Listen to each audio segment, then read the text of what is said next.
Corfù, 1792. Base veneziana nel Mar Ionio. Una morte misteriosa sarà il preludio a un viaggio attraverso le terre e le acque venete, alla ricerca di risposte e collegamenti su movente e mandanti del presunto omicidio. Si tratta della quiete prima della tempesta.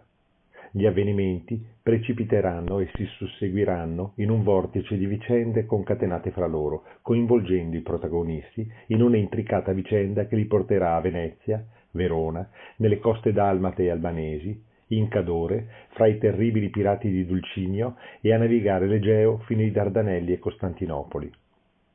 Una storia, per certi versi volutamente dimenticata e poco conosciuta, la fine di un modo di vivere e di essere. Il mondo dorato della Venezia settecentesca e l'incombenza della rivoluzione francese, che farà precipitare nel baratro uno stato neutrale e disarmato come quello veneto, faranno da sfondo un amore complicato e a una profonda amicizia, in una vicenda appassionata di civiltà e appartenenza, attraverso gli ultimi anni di vita della millenaria Repubblica Serenissima.